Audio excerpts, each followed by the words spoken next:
Hi, it's Joy, and today we're watching Heartstopper Season 2, Episode 1, Out. I am so excited this show is back. It was adorable, it was moving, it was just wonderful, and so cannot wait to see what Season 2 has in store. I have not read the books at all, the graphic novels. I haven't read them, so I have no idea where the story is going to take them, and I'm just rooting for all of these kids so damn much. A reminder that all of my reactions to Season 1 are up on YouTube. If this is the first thing you find out, they're also all up unedited on Patreon. Season 1, thank you to the lovely Natasha. But Season 2 is going to be coming on to Patreon 2 weeks before YouTube unedited, and then 1 week before YouTube edited, and then on YouTube edited. There'll be 3 weeks, so the first 3 episodes are already up on Patreon when you're seeing this on YouTube. And let's go. Oh. Came out to my mum last night. Oh my god, how did it go? Really well. She was completely fine with it. Oh, that's so sweet. Want a well done kiss? The whole show is going to be this happy, right? Nothing as horrible or sad is ever going to happen, right? It's going to be hard for him to begin with. And then once he's out a little bit, it'll be easier. If you have any romantic developments, I want to hear all about them. Oh, this could be the moment. When you're ready, sweetie, okay? When you're ready. Just silently study. Ignore me for 2 weeks then. Yeah, it's silent studying. You shouldn't be talking. I want to rejoin the rugby team. Oh, so they can spend time together at school. And I've missed rugby. Nicholas, my love, I know you're very infatuated with Charlie, and I'm here for it, and I'll support this relationship to the moon and back.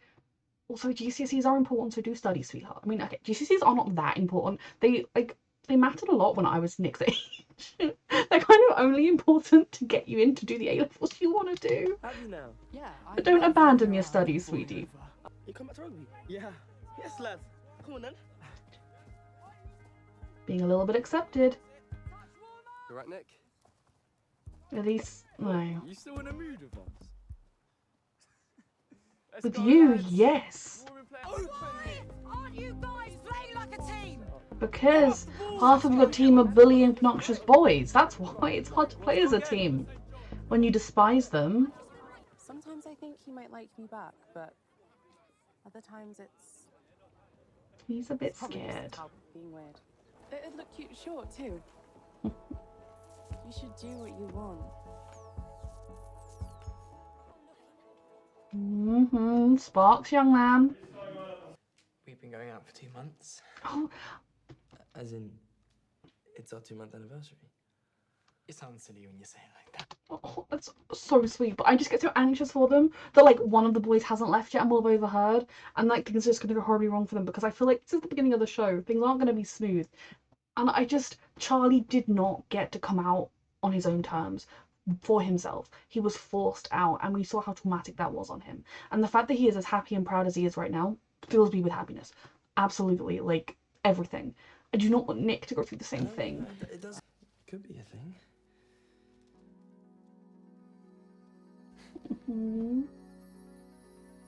They're so sweet. So just want them to get to be happy and carefree and You don't have to tell everyone or anyone if you don't want to. You're making fun of me, exactly. I'm being serious. So am I. I'm helping Nick come out to one of his oldest friends. Oh, Hi. they're so Wow. they're so cute, and I love how happy she is, slurping her drink and watching her brother be loved. Probably still a little weird for Nick to be affectionate in public in front of people, even though these people are fully on board with everything.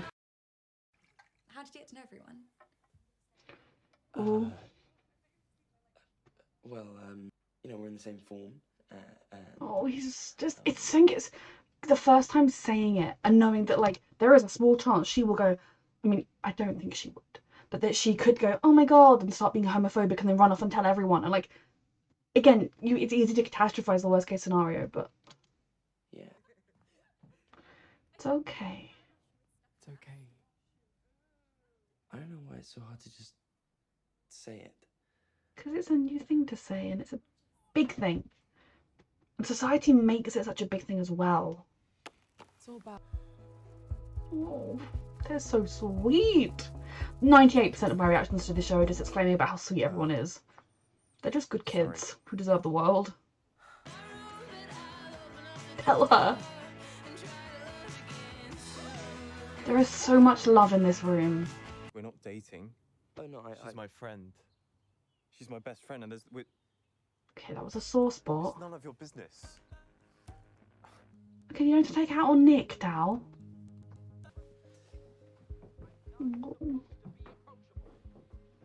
There is so much love in this place.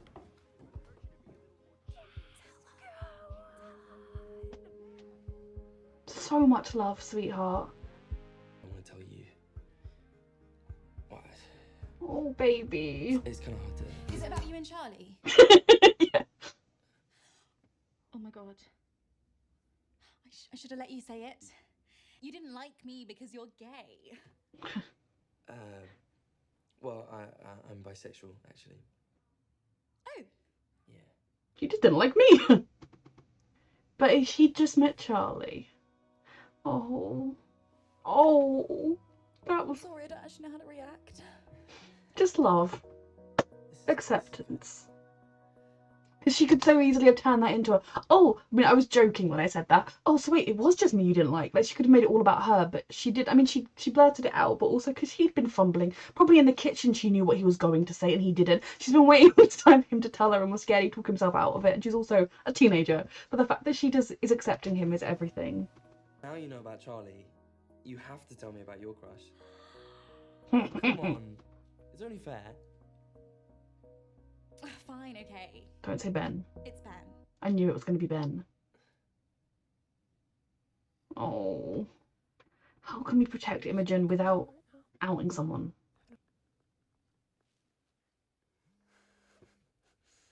They are so cute.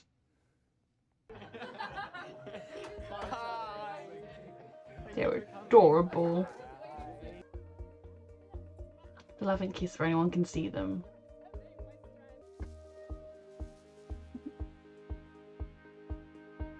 There we go, Nick. You be you and you be happy. I can't believe people think you're straight.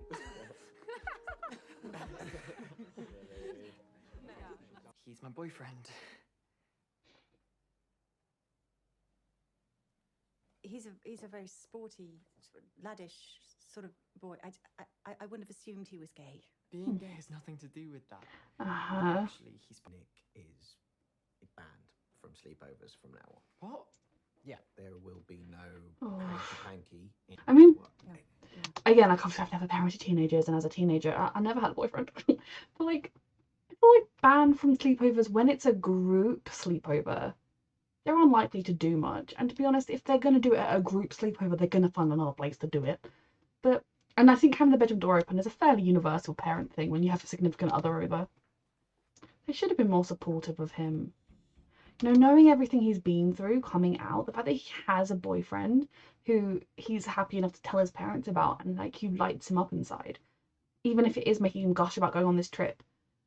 You should be more supportive of him, knowing everything he's been through. I'm disappointed with how they handled that. About getting bullied again? It's Yeah. not gonna be like when I got outed. We just want people to know we're together.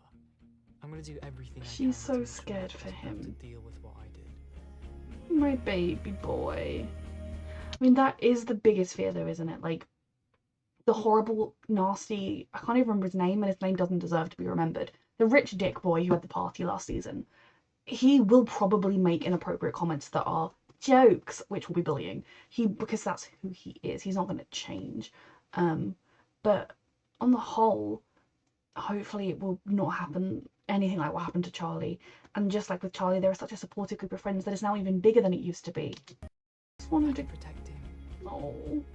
I can make sure that he never feels pressured, stressed.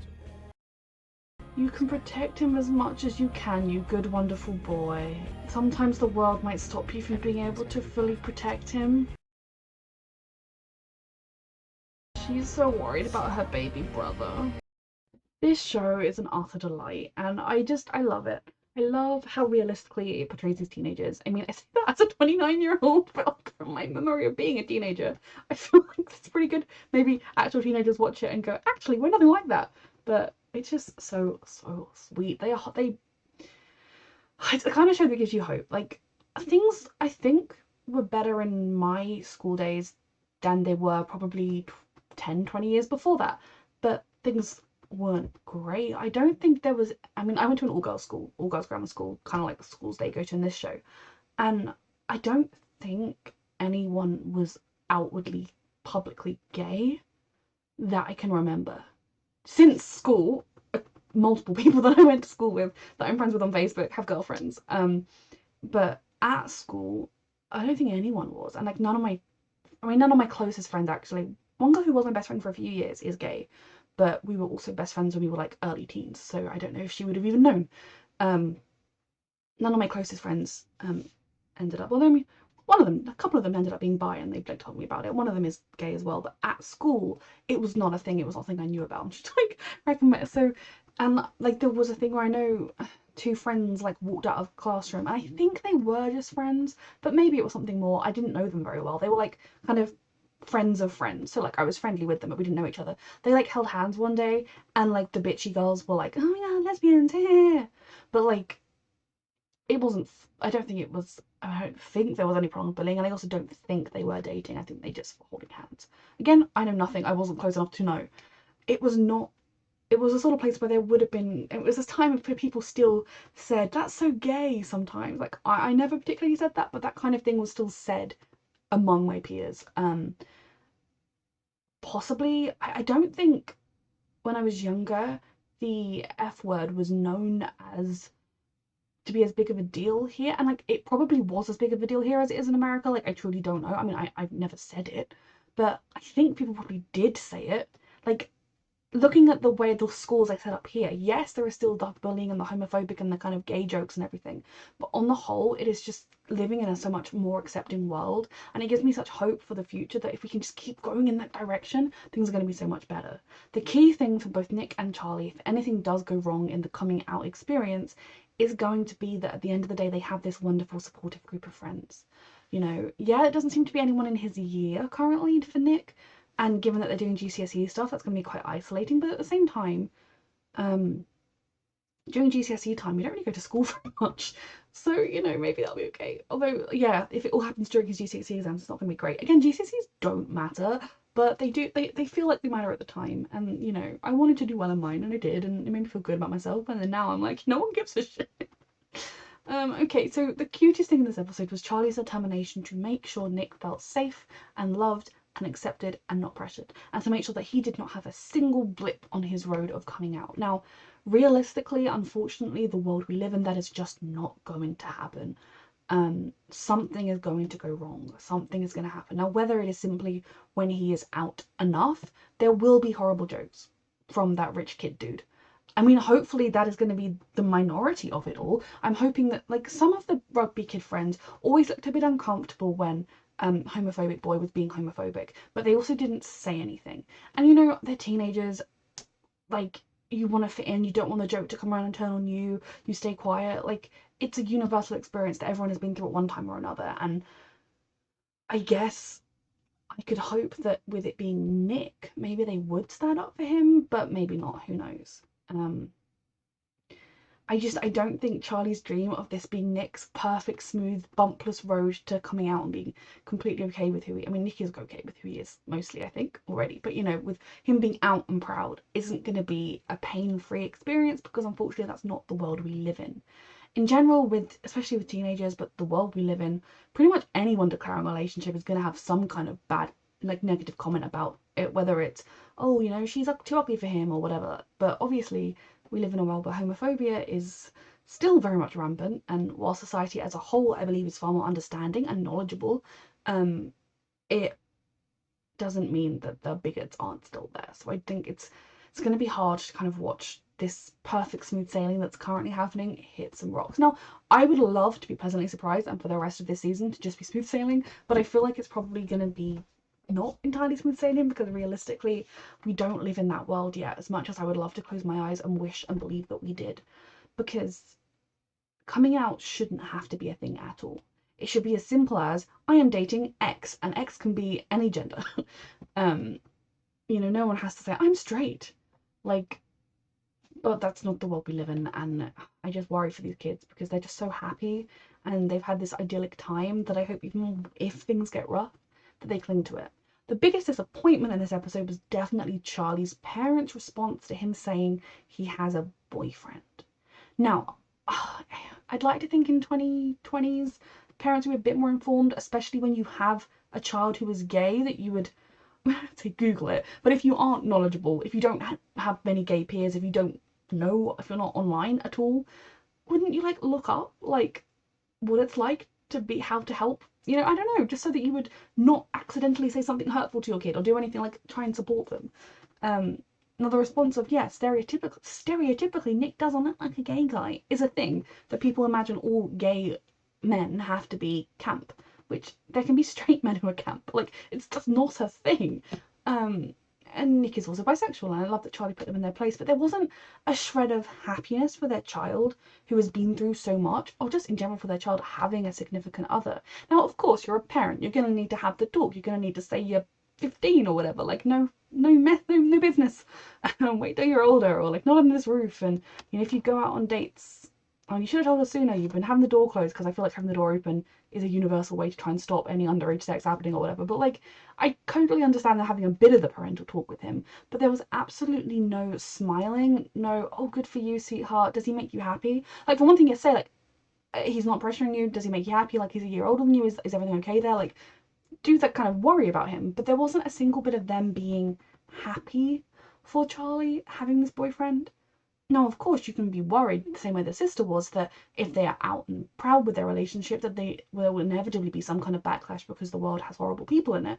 But there was none of that love that he deserved. That kind of, oh, good for you, I'm really happy. Like, ultimately, as a parent, you want your child to not be alone and to find someone. And realistically, statistically, they're unlikely to be with their high school sweetheart for forever, but it does happen. But regardless, you want your child to have happy and healthy relationships, and to know that, you know, from that response, if I were Charlie and I were to then hear any kind of bump in the road with Nick, I don't think I would feel like my parents were people I could tell about it and go to for advice, because their response was, oh, don't have sex with him, he doesn't look gay to me, isn't a very, again, it's probably quite an unfortunately realistic response, I don't know. But at the end of the day, I don't actually give his parents any allowances for how uninformed they were, how unsupportive they were, because it's the 2020s, you can educate yourself. Like my mom has never been a hateful person, she's never been a bigoted person, she's never been homophobic, but definitely, like, when I was younger, she wasn't as knowledgeable because the world wasn't as, like, unless you were gay, you didn't know things. And she has made, like, she has educated herself and has made sure that she knows, like, basically, even though she's in her 50s, she is not saying, well, I'm too old to learn and to see the world how it actually is. And then she's able to look back and think, oh, I didn't quite phrase that one time properly, but, like, you know, and that doesn't mean she was a terrible person before. She's never been a terrible person. She's never even been homophobic. She's always supported gay rights and everything. She just didn't have the words and the terminology and the understanding because it wasn't her lived experience. And there's no excuse for it. Like, if I was gay, I know my mother would have looked into it a lot sooner and would have, like, been trying to support me instead of just trying to be like, oh, he doesn't look very gay. The other highlight of this episode was him telling Imogen already knowing. I mean, Nick did essentially tell Imogen he was gay that time on the park bench. I mean, he obviously didn't say it in as many words, but he did kind of tell her he was struggling with who he was and knowing what he wanted. And, you know, you kind of got the vibe that he was struggling with his sexuality from that. Not enough to 100% assume it, but then when you put that with him spending all of his time with Charlie, them being adorable, him being fully in Charlie's group of friends, like, you can kind of put two and two together and see that they like each other.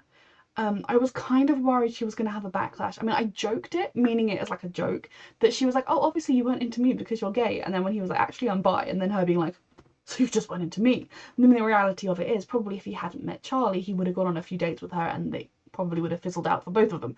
But the problem was she began to tell him she liked him when he had already met Charlie and was falling deeply in love.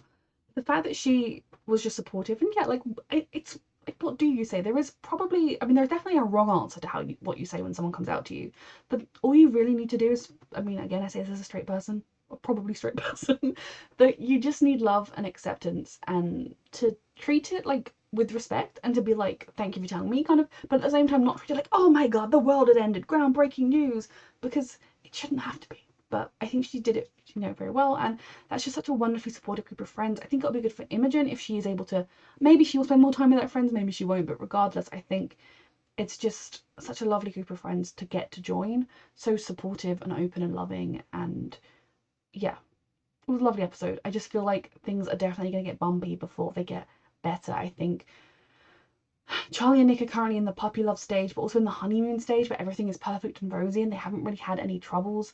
And inevitably that won't be the case. Tao is it's so hard because, like, in some ways I'd say he's my least favorite character, but I also think he's a teenager, so I don't judge him. Like, when he's my least favorite character, it's not by much, it's just like he's the most annoying of the lot of them. But I say that with love and understanding that he is a teenage boy figuring out who he is, what he wants, going through this life. I give him zero judgment with that. It is just, if I had to rank them, he would rank at the lowest, but that would still be, skies, and like he wouldn't, it would still be a lot of love. I think he doesn't know, he definitely, I think, is beginning to be aware that he likes, oh my lord, her name has just jumped out of my head. Oh, I have reminder in case this is my first reaction you've seen or reaction you've seen in a while. I have chronic fatigue syndrome, also known as myalgic encephalomyelitis. One of the many symptoms is brain fog and memory problems, and I have noticed that reactions, I can't remember names sometimes, and it drives me up the freaking wall because I used to be that person who would read a book once, watch a show once, and I knew every actor's name, every character's name, every episode title. I knew everything, and names are escaping me. I know her name. Elle. Thank you. Tal realizing that he likes Elle, sorry, they're only little, and that he maybe would like to go things more, and he can probably tell that she seems to want to do more with him. But that is a big scary feeling, and it could change things. It could change their friendship. Their friendship matters. I mean, adults struggle with the thing of, well, we have a good friendship, should we risk it by changing it? And then there's the fear of, what if I'm reading too much into this? What if she doesn't actually like me? So I don't think that's necessarily going to be smooth sailing for them, but I also don't like that he took it out on Nick. I get why he did. Nick was there. Nick is the least friends of his friends. But yeah, I didn't love that moment, and I didn't love the way that he's kind of the one pushing Elle away all the time.